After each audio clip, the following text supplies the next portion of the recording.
यदि साथियों आपको 2026-27 वाली राजस्थान पुलिस कांस्टेबल वैकेंसी में पुलिस की जॉब चाहिए तो आप इस वीडियो को पूरा देखना, बिल्कुल भी मिस मत करना इस वीडियो को, क्योंकि इस वीडियो में आपको पूरी जानकारी मिलने वाली है कि आप राजस्थान पुलिस में कैसे जॉब ले सकते हो। सबसे पहले आप सभी को राजस्थान पुलिस में जॉब लगने के लिए आपको चाहिए सबसे पहले 12वीं पास।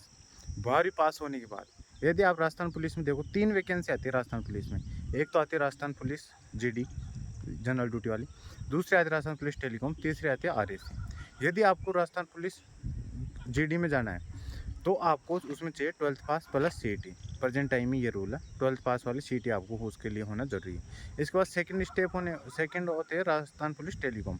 टेलीकॉम में भी यदि आपको चाहिए तो 12th पास होना चाहिए किसी भी 12 अगर यदि टेलीकॉम में जाना है आप सभी को तो आपको 12th पास चाहिए, वो भी साइंस स्ट्रीम से।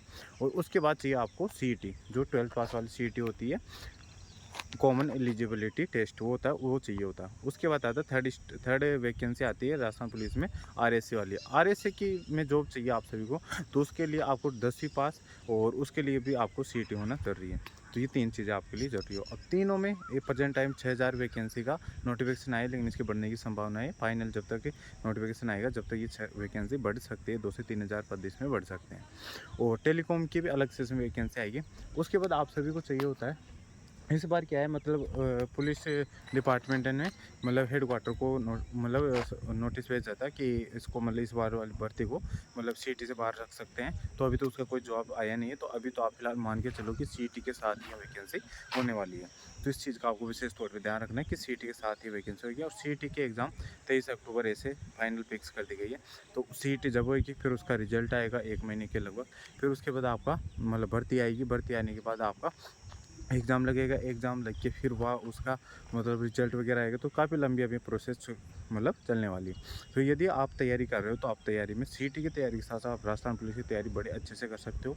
और राजस्थान पुलिस में इसके बाद चाहिए होता है आपका, सबसे पहले लगता है आपका एग्ज़ाम। एग्ज़ाम में आपके टोटल 150 क्वेश्चन आते हैं, 150 क्वेश्चन आते हैं, जिनमें से आप इस बार की कट ऑफ रही थी आप सभी की, मतलब हमारी कट ऑफ रही थी 100 के आसपास रही थी। मतलब 3 शिफ्टों में टेलीकॉम का अलग पेपर हुआ था, आरएससी का और जीडी का एक सेम पेपर ही आता है। तो जीडी का पेपर 2 शिफ्टों में होता है, टेलीकॉम का अलग से 1 शिफ्ट में हुआ था। तो टेलीकॉम की कट ऑफ रही थी जनरल की मतलब 100 से 105 के लगभग रही थी, मतलब 100 के आसपास ही रही थी। और कैटेगरी की मतलब 95 के आसपास, 90 के आसपास ऐसे रही थी। मतलब कैटेगरी की देखोगे आप, SC/ST की कट ऑफ देखोगे तो, और ओबीसी की और इनकी 100 प्लस से 5 से कम ऐसे मान रहे हो, क्योंकि कन्फर्म जो कैटेगरी वाइज कट ऑफ है वो जारी नहीं की जाती पुलिस डिपार्टमेंट का। तो इस चीज़ का आपको विशेष तौर पर ध्यान रखना है। तो ये चीज़ है। तो आपको पेपर की सबसे पहले अच्छे से तैयारी करोगे तभी आप मतलब इसमें नेक्स्ट स्टेप के लिए जा सकते हो। पेपर के बाद आपका जो फाइनल मेरिट आती है उसमें आपको 10 गुना को पास किया जाता है, 10 गुना को फिजिकल के लिए बुलाया चाहिए। यानी 9000 वैकेंसी आई, आपकी 6000 तो 60,000 को वहाँ पे मतलब फिजिकल के लिए बुलाया जाएगा। अब 10 गुनाओं से आपकी 5 किलोमीटर रहती है, बॉयज़ के लिए रनिंग रहती है, उसको आपको टोटल 25 मिनट देते हैं। और गर्ल्स को 5 किलोमीटर रनिंग करनी रहती है, उसमें आपको 35 मिनट का टाइम दिया जाता है। और जो एक्समैन रहते हैं उनको 30 मिनट का टाइम दिया जाता है 5 किलोमीटर रनिंग करने के लिए, ये रहता है। और आपको इसमें 3 और प्रॉफिट मिलता है यदि आप इसके साथ-साथ मतलब पुलिस के साथ यदि आप एनसीसी कर रखे हो, उसमें आपके पास ए सर्टिफिकेट है तो उसमें 6, आपके पास बी सर्टिफिकेट है तो आपको 8 नंबर, और जब ये आपके पास सी कैटेगरी का सर्टिफिकेट है तो आपको 10 नंबर इसमें मतलब फिजिकल का टाइम जो फाइनल मेरिट बनती है उस फिजिकल का टाइम ये सर्टिफिकेट लगाने रहते हैं आप सभी को। और उस टाइम पे आपको इसमें मतलब 10 नंबर तक आपके कट ऑफ मार्क्स में ऐड हो जाते हैं, जिससे आपकी मेरिट अच्छी बन जाती है। और यदि आप कट ऑफ से बाहर हो रहे हो मतलब एक बार फिजिकली क्वालिफाई हो गए तो आप अच्छी मेरिट के साथ इसमें रैंक ला सकते हो। इसके बाद आपका सेकंड रहता है इसमें होम गार्ड का। होम गार्ड में यदि आप 3 साल तक जॉब कर चुके हो तो आपको इसमें सीधे-सीधे 10 नंबर मिलते हैं। और इसके बाद आता है एक डिप्लोमा, इसमें क्रिमिनोलॉजी का इनका डिप्लोमा आता है। तो डिप्लोमा भी आप कर रखे हो तो उसमें भी आप 6 से लेकर 8-10 नंबर तक ले सकते हो। और डिप्लोमा जोधपुर की यूनिवर्सिटी है, वो सरदार वल्लभ भाई यूनिवर्सिटी, उसके द्वारा डिप्लोमा कराया जाता है, तो आप उससे डिप्लोमा भी कर सकते हो। 1 साल का डिप्लोमा होता है, उसमें आप मतलब फॉर्म भर सकते हो, डायरेक्ट डिप्लोमा भी कर सकते हो। तो ये चीज़ रहती है। ये आपके फ्री के नंबर रहते हैं, आपको सीधे नंबर देखने को मिलते हैं। इस बार नेक्स्ट स्टेप आता है आपका फिजिकल के बाद। जैसे आपका फिजिकल क्लियर हो जाएगा, इसके बाद ये मानो कि आपकी लगभग जॉब पक्की हो जाती है, क्योंकि फिजिकल में आप सभी को मैं बता दूं कि सिर्फ उतने लड़कों को पास किया जाता है जितने आपको फाइनल मेरिट में लिए जाते हैं। तो ये चीज़ें रहता है। तो हो मतलब 1 गुना ही लड़कों को पास किया जाता है फिजिकल के बाद मेरे उसके लिए मेडिकल के लिए। मेडिकल के साथ ही आपका ड्यू भी हो जाता है, पहले ड्यू किया जाता है और फिर उसके बाद आपको डॉक्यूमेंट चेक करके फिर आप सभी को क्या करवाया जाता है, मेडिकल के लिए भेज दिया जाता है। मेडिकल में क्या क्या चेक होता है, तो फिजिकल तो आपको सिर्फ इसमें रनिंग ही रहती है और कुछ नहीं रहता। मेडिकल में आपका चेक होता है, सबसे इंपॉर्टेंट तो है आइज, आँखें बिल्कुल भी आपकी ख़राब नहीं होनी चाहिए।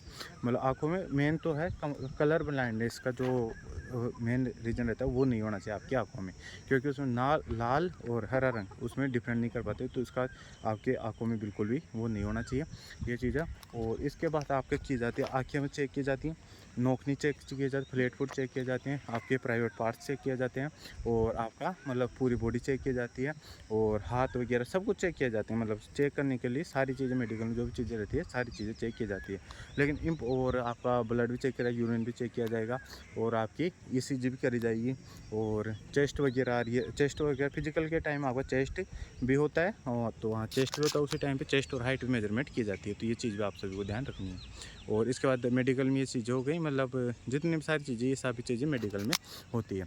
मेडिकल में लगभग बहुत कम लोगों को मतलब मेडिकल से बाहर करते हैं, नॉर्मल मेडिकल होता है, ज़्यादा हार्ड मेडिकल नहीं होता। लेकिन यदि आपके कलर ब्लाइंडनेस है तो आप इसमें मतलब मुश्किल से ही बाहर मतलब मुश्किल से ही मतलब एग्ज़ाम में बैठ पाओगे। तो इस चीज़ का विशेष तौर पर ध्यान रखना, यदि आपके कलर ब्लाइंडनेस है तो आप इस एग्ज़ाम को अवॉइड ही कर देना।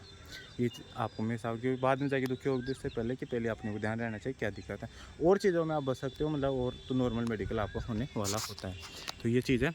इसके बाद आपके मतलब फाइनल मेरिट आती है, तो हमारा तो बहुत जल्दी काम हुआ था, तो 1-2 दिन में फाइनल मेरिट निकल के आ गई, लिस्ट निकल के आ गई थी हमारी मेडिकल के बाद में।